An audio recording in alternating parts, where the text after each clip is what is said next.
The AFC West is both incredibly easy to predict and incredibly hard at the same time. It's very easy because until further notice, KC, top of the division. They're the king. They're on top of the mountain.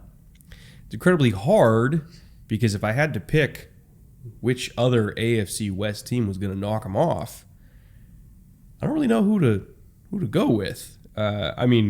I like to think the Chargers have the best chance. It would certainly make my 2023 season a lot more interesting if they did. But can we really discount the Broncos? Can we really discount the Raiders pulling something out of their ass this year? I think not. It's a really, really tough division. It's a fun one, and it's a cause for celebration for us, too, because this marks the halfway point in this series. Mercifully, thank God. Mercifully. So we are celebrating today, talking about the Kings of the Mountain and the, potential challengers to the throne. And I think it's going to make for a good day. So we have a lot to go over today. We're predicting division winner. Spoiler alert, it's the Chiefs. But beyond that, we're also predicting defensive player of the year in the conference. We're predicting offensive player of the year, coach of the year, favorite rookies, favorite free agent pickups across the entire division.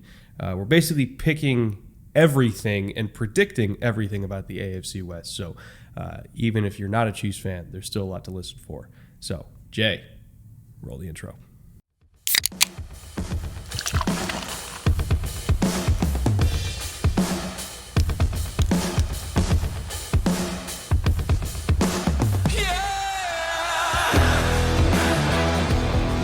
Wonderful pick that I brought back from Pittsburgh last week from a distillery in Pittsburgh called Weigel.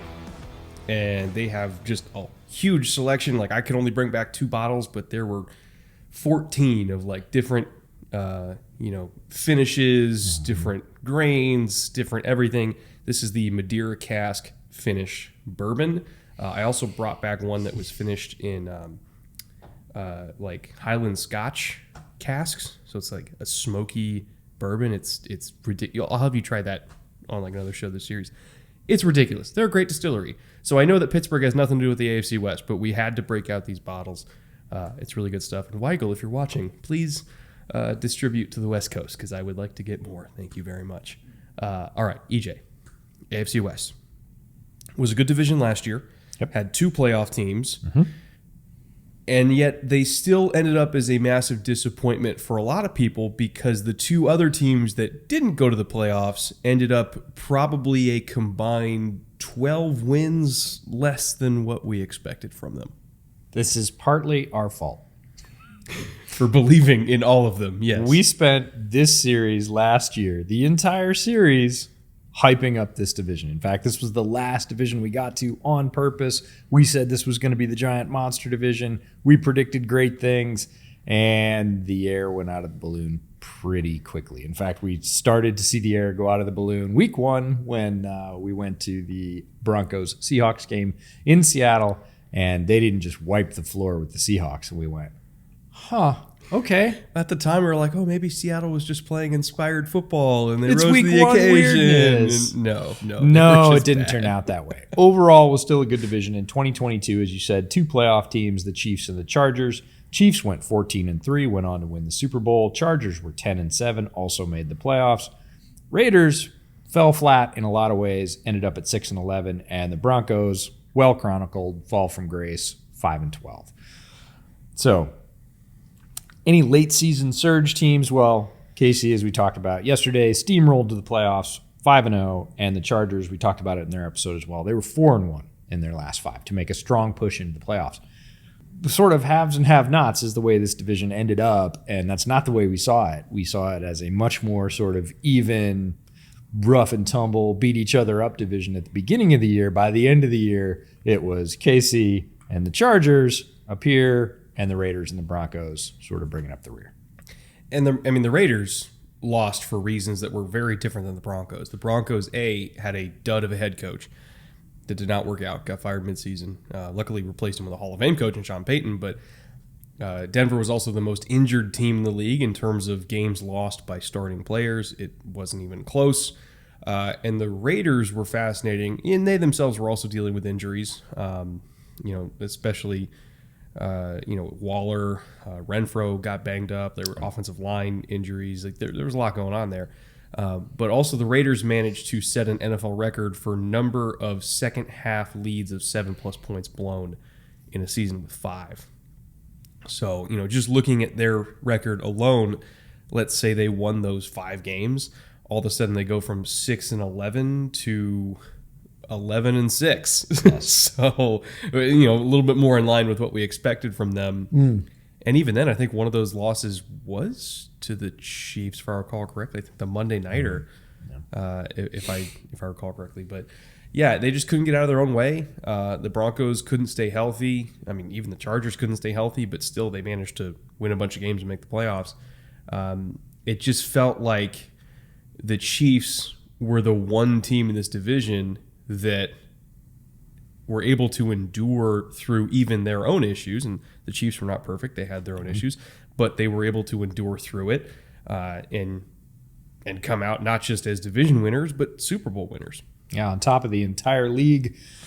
So the Bootleg Power Scores, we gave individual power scores to all these teams in the individual episodes. And if you want to see how the math worked out and how we came up with those numbers, go back and check out those episodes. But we also do a power score for a division where we take all those power scores for the teams and we just straight up add them together. Still golf rules. You're still looking for the lowest score possible. In this particular division, Chiefs power score was 10, Chargers was 18, Raiders was 20, and the Broncos was 18. If you add all those 4 up, they come out to 66, which puts them right in the middle of the divisions. And speaking of being right in the middle, we're right in the middle of the series, and we realize that power score is a new number for both teams and divisions. So we're going to take this opportunity and reveal all the teams that we have talked about so far and where their power scores stack in terms of the whole league. So we're going to show you 16 teams and where their power scores rank overall, and then leave the open spaces and let you guess who's going to fill those in the second half of the series. Yeah, and I realized as we were kind of going through and proofing some of the episodes that, both of us made this mistake, but especially me, of misspeaking about the rounded power score numbers being a ranking. No, the rounded power score numbers are the rounded power score numbers. Like I think when I was watching the Ravens episode this morning, as of the day of us recording this, it's the day the Ravens episode got released. And I think I said the Ravens were 12th in power score. What I meant was that the Ravens' rounded power score was 12. Their flat score was 12-1. But if we're stacking the raw scores, as you can see in this graphic with all the teams that we've revealed so far, they were the 7th highest in the NFL. So, again, there's raw score, rounded score, and I guess we can just call it a ranked spot. And let's see, what is it? 1, 2, 3, 4, 5 of the top 10 teams in the NFL through the halfway point of this series have now been revealed in terms of their ranked raw score. Number 1 is maybe not who a lot of people expected. Number 3 is, and when we get to them, will definitely be who people expected. Number 4, I can almost guarantee you people are not going to guess that one. And I would argue number 8 and number 9 is also going to be a big shock to a lot of people. So that's kind of why we do it is, sometimes these power scores, which are derived completely from EPA, it's not just us arbitrarily assigning numbers. It's from EPA, which is like the granddaddy of all NFL metrics, right? In various categories. These numbers do a pretty good job of explaining that sometimes win-loss totals don't do a good enough job of explaining how good or bad or mid a team really is. Yeah, for overall rank, the second best in terms of power score team has been revealed. It's the 49ers. They had a rounded power score of 6. They also had a raw power score of 6. They came out with 13 wins, and we put wins in this graphic that you're seeing as well so that you can see how power score relates to wins, because in general, it did a really good job of basically being linked to that. Teams with more wins had a lower power score, which is ideally what it's for. There are outliers, like the Vikings, who we talked about. They are 15th overall in the NFL. 18 is their power score. 17.5 was the raw. They had 13 wins. As you can see, as you go down the wins column, that's an outlier. Other teams with that many wins were up in the top 6 overall for stack power scores. And that actually lines up with the way that we talked about the Vikings last year as a team that was overachieving for what it actually was. So power score turns out to be a fairly true measure of what that team was in terms of a football team, whereas the win number that a lot of their fans were leaning on throughout the year and saying, but they're a 10-win team, they got to be really good. They're a 12-win team, they got to be excellent. In terms of the things you need to do to be good to be a football team, power score, I think, is a more accurate representation of the Vikings 2022 season than their win total was. So there were 9, if I read this correctly, there were 9 total teams in the NFL that had double-digit plus wins. The top 7 teams in power score were 7 of those 9 double-digit win teams. The only 2 double-digit win teams that were not in the top 7 in power score, or rather had the lowest power scores, were the Vikings and, somewhat predictably, the Chargers. And so I do feel like this system does do a pretty good job of stacking teams for what they actually were, and maybe what they actually are going forward as well. And again, if you stick around through the rest of the series, you'll see how a lot of the other teams, both playoff and not playoff, and how they stacked up against the best in the NFL. I promise you, I'm looking at the 9th ranked team right now, which has not been revealed. I promise you nobody's going to guess who that one is, just because of the perception of what that team is. And that's why I love this. Yeah, that's why I love this as well, is it feels like a metric that we've created that cuts through some of the noise that can be, fluky wins or fluky losses. There are teams like that too that had a very strong power score and a low win number. But stick with us for the second half of the season. We hope it clears it up some, because we certainly are to blame for making it a little bit more confusing through the early weeks. We hope this cleans it up for you, but 3 of the top 5 are still to be revealed. 4 of the top 10 still to be revealed. We have big chunks, 12 through 14, and you can kind of guess. You can decide if we haven't covered your team yet, where you think they might rank on this scale. But we also want to talk about the divisions, because then we take all those scores in a division and we add them up. Again, we're going to talk about the 4 divisions that we've already been through, since we're through half of the league. And the 2nd overall division, the 4th, the 5th, and the 7th have been revealed. So AFC North has a power score of 55, combined win total of 38. That puts them in 2nd place for right now. You can again guess which division of the 4 remaining ones took the top spot. But interestingly enough, in terms of power score being possibly more representative than the win total, the 7th ranked division was the NFC North, has a 77 power score, but they won 33 games, which is more than the 5th ranked division. I feel like that's just both of these, both the individual team scores and the division scores, the Vikings stick out like a sore thumb, right? Yes, they do. Because it's like a 4-game inflation versus what you would expect. And like you go back and you look at games like the Bills game, where you're like, that's actual divine intervention to win that fucking game. Except it happened 4 times. Like, they were an amazing story and an amazing team last year for a variety of reasons, but boy, they were punched above their weight. That's for darn sure. Yeah, they were an anomaly in the win category, and this is one way to sort of say, how was that? How was that not supported by the other numbers? But again, stick with us for the second half of the series. We still have the number 1 overall division, the number 3 overall division, and of course, whoever brought up the basement. We know who brought up the basement. Who's going to be always last? brings up the basement, EJ? Good old AFC South. God love us. Oh, there's our spoiler. But the plucky underdogs. The plucky underdogs. We hope that gives you a reference halfway through this series of how power score is stacking up. We're both really happy about it. We feel it's really, truly a good measure of how good a football team is at playing football. We're certainly going to make some adjustments to it next year and use it again. And we're going to do it earlier. We're going to do it right after the season ends, when all those numbers are finally available, because it helps inform the draft strategy, the individual scores when you're looking at how they were. EPA, for example, rush defense is something that's come up over and over again. Guess who those teams drafted? Defensive tackles, run setting edges. It defined their strategy, and that went for offense as well. So we're going to do these numbers even earlier next year, because they're I think, a good predictive tool for what a team is most likely to try and patch in free agency in the draft. 100%. 100%. It's a great overview. Speaking of patching holes, let's flip over to free agent additions for the AFC West.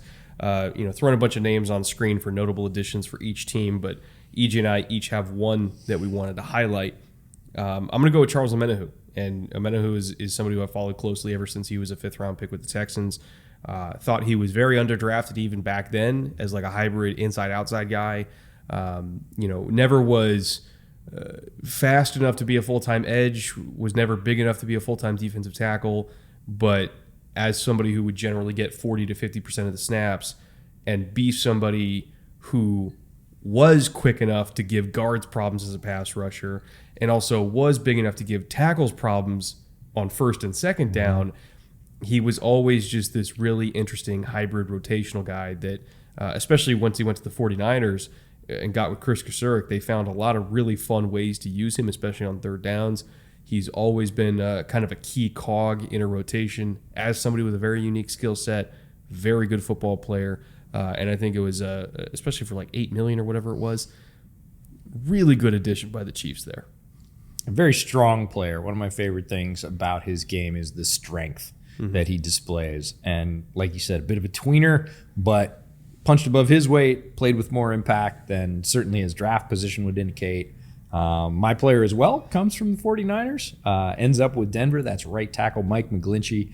I think this gives Denver a really solid option, which is important for Russ as well, as we're trying to see how the Russ reclamation project might be mounted by Sean Payton. I think he realized I need certain things to do this, and one of the things I need is better protection, more consistent protection for Russ. And through injuries and having different players in that role, the Broncos haven't had the stability at right tackle that they wanted.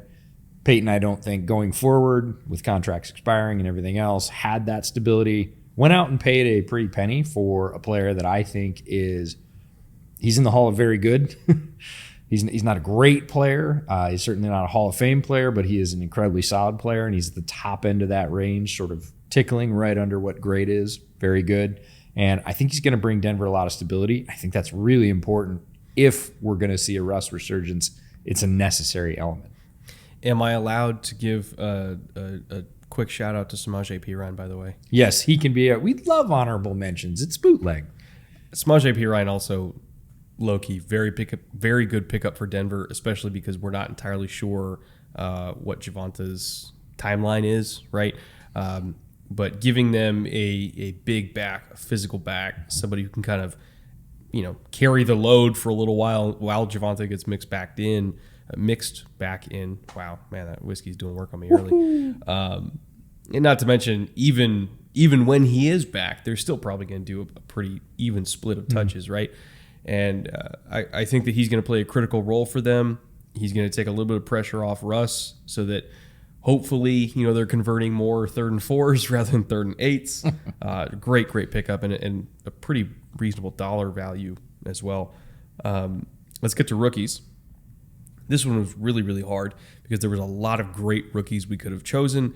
Felix Anudike-Uzomah, he's somebody who we both liked. Michael Mayer with the Raiders, again, somebody we're very high on. I would even say that Tuli Tuipulotu with the Chargers and Deion Henley. Wow. Oh, my God. Oof.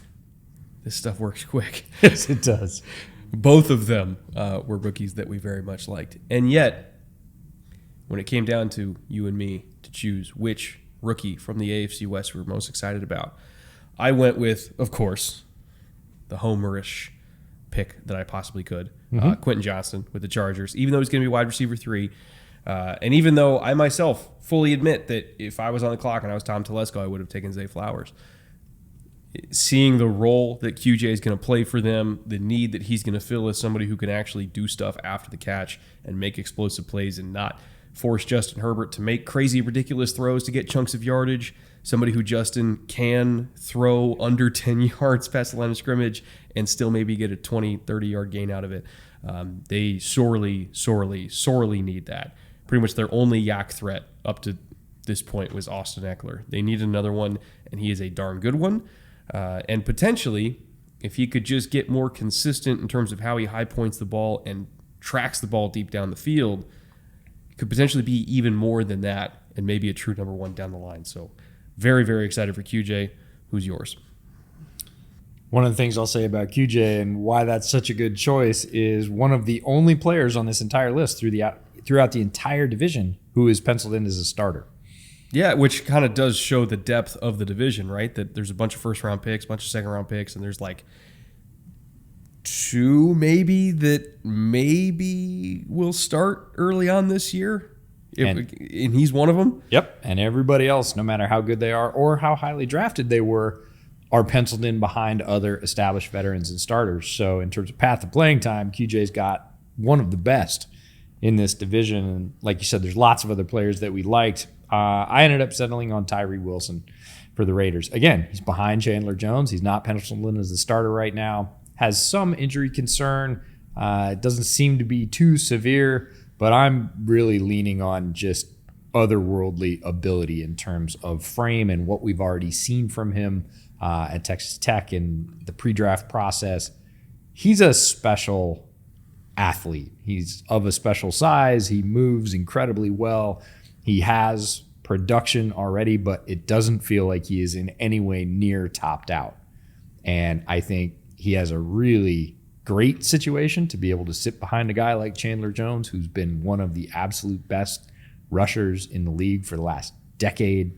He can look to the other side, see Max Crosby over there, who is currently one of the top 2 to 3 pass rushers in the entire league. Learn from those guys, bring heat on the downs that he does earn early on in his tenure, and try and work his way to the top of that rotation.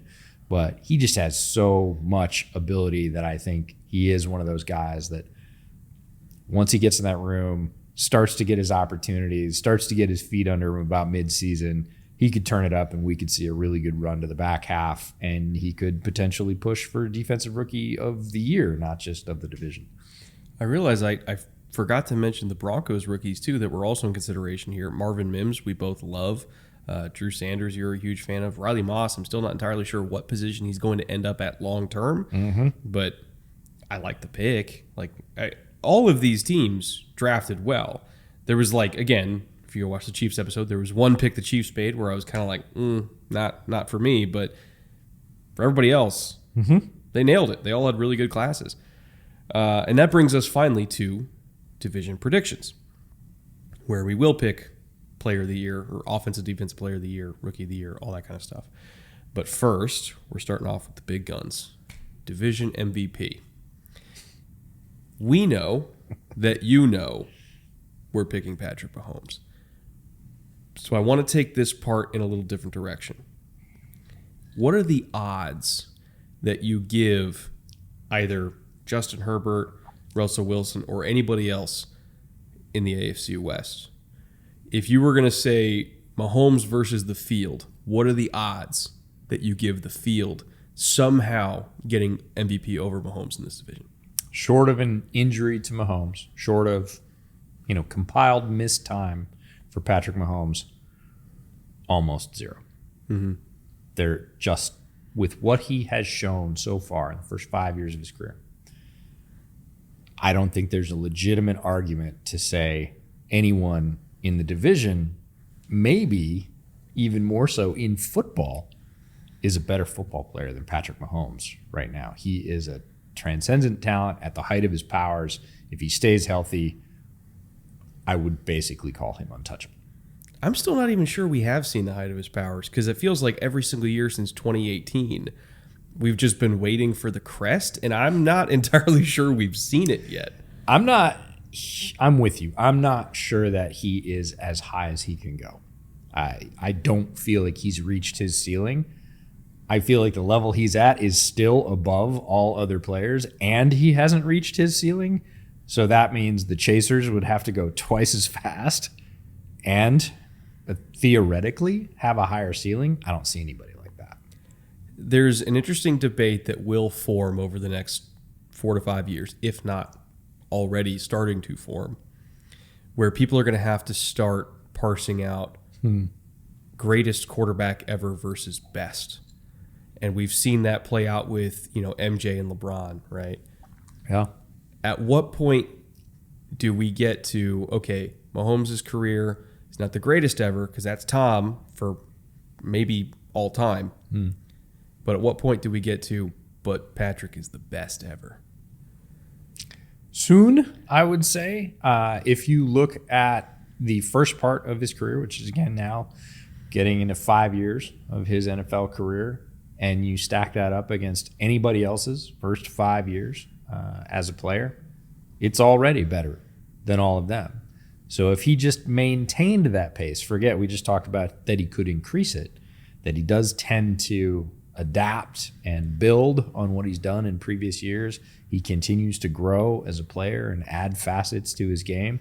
But even if he just sort of held at the current pace, which is a greater pace than anyone else has had ever in their first 5 years in multiple categories. We're not just talking about passing yards. We're not just talking about touchdowns, wins, Super Bowl wins, like pretty much every category. In the first 5 years, he's better than everybody. That's a scary proposition. So even if he just maintains, it's quite possible that we'll have that discussion sooner rather than later. If he continues to improve, yeah, I don't know. It's not even sky's the limit. I just don't think there is one. Right. It's his limit. He'll be setting the limit. That brings us to Offensive Player of the Year. And we're not just going to pick Mahomes twice, because No. why would we? But the clear answer for both of us is Justin Herbert. He is a top 6 quarterback in the league who happens to not be the best quarterback in his own division because he shares a division with Patrick Mahomes, but that does not diminish what Herbert is. Herbert is a super weapon in his own right, one of the very few quarterbacks that I think if they went toe-to-toe with Mahomes, even without all the assets around them, and even sometimes Herbert himself has been hurt and had to go toe-to-toe with Mahomes, and you still have a shot because of how good he is. There's, again, maybe 5 quarterbacks in the league I can say that about, where I'm like, I feel like even though Mahomes gives a competitive advantage at the quarterback position every single week, the competitive advantage is smaller against the Chargers than it would be against like 25 other teams around the league. So I think he's the easy pick for Offensive Player of the Year. I think he's an absolutely incredible quarterback. Definitely made me look like a piece of shit for my pre-draft grade on him. And I'm happy that he did, because the NFL's better when there's more good quarterbacks. And he's not just a good one, he's an incredible one. Frustrating ride so far for Justin Herbert, because he did in his rookie year. Made that prediction look terrible. Again, set a high early standard that we all just hoped would, be increased upon and maintained, because, as you said, the NFL is way better when quarterback play is at a super high level, and we get to see sort of exceptional feats every week. And then the cap got put back on. Strangely enough, they said, we think Justin Herbert will be better like he was in college than he was in that transcendent rookie year, which was one of the best ever. Specifically referring to the Joe Lombardi offense. Specifically referring to a set of circumstances that did not allow him to perform like he did when he was a rookie, which was eye-opening, record-setting, any adjective you want. I'm, for one, just going to own this and say I am incredibly excited to see him return to that level this year. And if he does, man, ain't it going to be fun. And yes, if that's the case, if that comes to pass, and we hope it does, the margin between he and Mahomes, or if you want to extend it out, the Chargers and the Chiefs, is much more narrow than it has been over the past couple of years. And yeah, the Chiefs, even with Mahomes, will be able to make very fewer mistakes in games against the Chargers than they have in the past. They've had a greater margin. That margin is going to shrink. They're going to have to play really good, tight football to beat Justin Herbert at the height of his powers with that Chargers team. And that's good. That's fun. That's good football. It's good for the league. It's what we all want to see. Every superhero needs a good foil, right? Yep. If they can just beat everybody. Like, you're not calling Herbert a villain. I don't think he is. They need someone that can oppose them, that has equal powers, because if they're just Superman and they can wipe everybody out with a glance, then what fun is that? There's no story in that. Justin Herbert being unleashed to sort of return to some of those heights he hit as a rookie, brings them very much closer to the Chiefs. I'm not willing to say equal to or over, but a lot closer. And that means everybody has to play better football versus the Chargers, or they're going to get run over, because Justin Herbert, when he is at peak, is not a player you want to hand the ball to on the last drive. You should feel very uncomfortable doing that. And you've been pretty comfortable doing that for the last couple of years, and that's not great. Moving on to Defensive Player of the Year. Again, bunch of choices in this division. Yeah. Could point out Chris Jones. There are some people would have a wild Patrick Surtain pick here, but ultimately we settled on two different edge rushers. I myself went with Joey Bosa, because if Bosa can just stay healthy, which has been an issue throughout his career, but like you saw it when he was healthy last year before the injuries took hold, his pressure rate was as good as anybody, right? He was still kicking ass and taking names this far into his career. And I just want to see a full 17 games from him, because if we do get a full 17 games from him, plus with how good a secondary the Chargers have to give him some time to work, and you still got Khalil and you still got Thule, they hopefully some of the additions they've made on the interior can help out as well. Linebacking core is better. Like, the structure around Joey is good enough that he could have an absolutely ridiculous year, a career year, even by his standards, and maybe not just be Defensive Player of the division, but be Defensive Player of the year. He just has to stay on the field. That's always been the hard part for him. He has that capacity, no doubt in my mind. I still think his brother's better, but that's because his brother might be the best defensive player in the league. I got two top 6 edge rushers in the whole family. 100%. And staying on the field has been the problem. When he's on the field, there is no problem. Offenses have to game plan for where he is when he's healthy on the field, and he has all the capacity to hit all the marks you brought up. I'm going to say Max Crosby. Max Crosby is one of my favorite players in the league right now, because he keeps improving. He was always really athletically talented, and I think a lot of people, either because of where he played or the round he got drafted in originally, were like, well, he wasn't that good of an athlete. That was never true. He was always incredibly athletically gifted, but he wasn't the football player he is now when he got drafted. Yes. And he has continued to work and to hone his game, and he is now among the elite pass rushers in the league, with the Bosas, with the TJ Watts. He's right up there. He's in that mix, and he continues to push and improve and sort of lead that defense in Las Vegas. And I'm going to vote for him to take another step. That's what this is to say he's not just going to rest on his laurels. He did get paid, but he doesn't seem like that kind of player at all. He seems like Mahomes. He seems like he's going to keep his foot on the gas. He's going to add new things every year. He is not at all complacent in any way. And the anecdote that I'm going to bring up is that when we were at Shrine Bowl, we got to spend a day at the Raiders practice facility. Mm-hmm. Shrine Bowl teams got to practice in their amazing practice facility out in Henderson. And to get into that facility, you walk by a whole fleet of garage doors, glass garage doors that can be opened when it's nice, that house the weight room. And it was early. We were there at like 8 a.m. Maybe even earlier than that. Yeah. And this was 2 weeks after I think the season was over for them. It was late January. There's one guy from the Raiders in the weight room when we were all walking by, and it was Max Crosby. And he was the only guy in there. He was getting his workout in, not making a big show of it, got his workout done, got cleaned up, came out on the field, talked to a bunch of the players, did his rounds and headed home. And some other players filtered in after he was there, 4 or 5. But at, again, we were walking in at like 10 of 8. He was already there, mid-workout, banging away. After it, yeah. And it just goes to show you he's not going to let up. And he's already, I would say, no worse than top 5. I'd say top 3 in the league. Yeah, whatever order you want to do Nick, Miles, and Max, I don't even think it matters at this point. It's like TJ. Yeah, or that's TJ's that's why I too, say 5-ish, because Miles is right up at the top, and we don't need to debate all that. But he's right in the very cream of the crop of the edge rushers, right? And he's somewhere in that mix, and he's probably not 5. So I'm going to go with him for my defensive player of the year in this division because I'm basically voting for him to just continue taking the steps he's already taken and get even better, even though that's incredibly hard to do.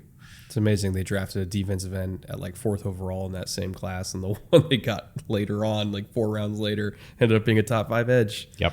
It's amazing how the draft works sometimes. Draft is a funny place. Offensive rookie of the year, we touched on a little bit earlier. For all the reasons we talked about, we both picked Quentin Johnston. He has the path to playing a lot of snaps relative to a lot of other rookies in this division. Maybe Marvin Mims gets some run in Denver, but even then it's more likely that QJ gets more targets and therefore is more productive and kind of gets to show off what he can do a little bit more. I don't think that's that crazy of a take. No, he's got the path to targets, and he has the talent to turn those targets into something special. I think Marvin Mims might, if we're talking about the long term, the next 5 years or 6 years, turn out to be a better or more productive overall player. I wouldn't be surprised by that. But within the first 2 or 3 years, if QJ can correct a couple of things and the lid gets taken off Herbert in the way that we expect, I don't think anybody catches it. That brings us to Defensive Rookie of the Year, where we both, once again, had different picks for this one. I want to go back to the Chiefs, give them a little bit more love for that Felix Anudike-Uzomah pick. And I really loved it because he's such a different rusher than we're used to seeing with them. They tend to prioritize more power rushers, the bigger, the stronger guys that don't have a whole lot of bend, that have varying levels of burst, to put it diplomatically. Oh, you're being kind today. but definitely don't have like amazing bend or cornering ability. And then all of a sudden Felix comes along, and even though he does have power in his own right, and he played a lot of 5 technique at Kansas State just because he does have power, but he can also actually sink his hips, and he can flatten around the edge, and he can finish a rush and do a lot of things that we're not used to seeing Chiefs edge rushers do. Like Frank wasn't like the bendiest guy, but he was pretty much the only one they had that could bend a little bit, Like Karlaftis, I love Karlaftis, but he's not a bender. He's a run through you kind of guy. And Felix gives them a little bit something different, a little bit more finesse, a little bit more flash, and somebody who, given the amount of leads that I expect them to play with, should ideally get a lot of pass rush opportunities. And I think he's a better pass rusher than George was coming out last year. He should be able to convert on those, and it's a great point that offense supporting defense, we've talked about that a couple of times in this series so far, and teams that do that exceptionally well, he is going to be playing with a bunch of snaps where he gets to just pin his ears back and go. And in those situations, he's incredibly dangerous because he does have power. He gets to the quarterback in a way that is incredibly efficient. He can flatten his rushes, save a step, and then he has this lunge at the end. He has these big mitts, and I, several times throughout the pre-draft process, likened that to watching a lion take down a gazelle, because he will literally just lean around the tackle and get out, slap the quarterback in the back, and drop him with one hand. Fun rusher to watch. I am interested to see what that distribution is in Spags' defense and how often they get him on the field and what rushes he's getting and what percentage of those rushes he's getting. I went with Tyree Wilson, was my same pick as the favorite rookie overall for Defensive Player of the Year.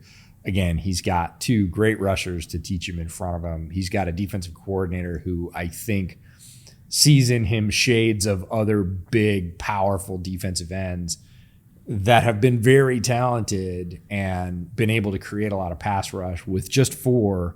I think all those things combined with the natural talents of Tyree Wilson to allow him, if he's healthy, to be the best defensive player in this division as a rookie.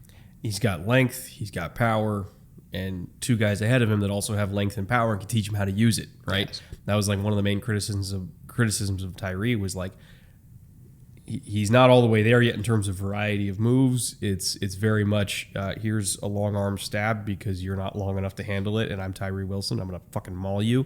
In the NFL, tackles also have length and also have power. And if you're going to go beat the Trent Williamses of the world, got to have a little something extra, right? So I think Chandler especially, because Chandler has similar length to him, is going to teach him not just how to weaponize it, but also how to build counters and build pass rush plans off of that, knowing that tackles are going to be planning for his length first and foremost, because when you have that kind of gift, it changes your mentality as a rusher compared to, like, say, Hassan Reddick, who's a lot smaller and has to rush a lot differently with a different type of plan. So it's a great pupil for Chandler Jones to teach there. And that brings us to Coach of the Year.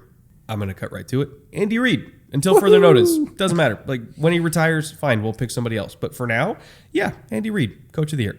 Yeah, he gets benefit of the doubt. There isn't, again, any reason to go, quote unquote, against him or Patrick Mahomes in these categories that apply to them, because they have proven over and over now their ability to adapt, to adjust. These haven't been the same teams or even the same types of Chief teams that have won every year, right? There have been major changes. They've overcome them. They've won anyways. That's a mark of a great coach, mark of a great quarterback. Until further notice, this is Andy's. And, of course, as we spoiled earlier, shocker, we're picking Kansas City to win again. We picked them to win last year. A lot of people said we were nuts because of the Tyreek trade, and that, you know, they surely were not going to be able to do as much damage without him. And, well, they did even more. They won a ring. So, yeah, until further notice, as long as Pat and Andy are there, Chiefs are winning the division. Still think the Chargers make the playoffs. Yeah. Still think the Broncos might make a push for it. Would not be shocked at all by that. Yeah. It's going to be tough competition to get a 6 or 7 seed in the AFC this year, because you still have the entire AFC North that are playoff contenders. You have literally the entire AFC East that are playoff contenders. And the AFC South has at least one team that I think might make a push for the 7 seed. I don't think Houston is ready.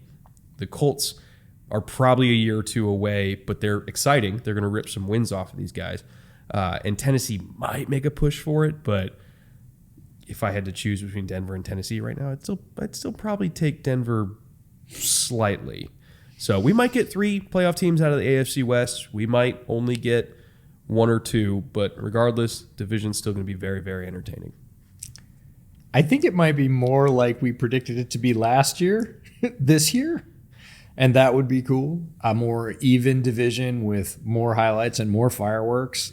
Obviously, that happened for KC last year. It happened for the Chargers for about half of the year, and the other 2 teams it just didn't happen for.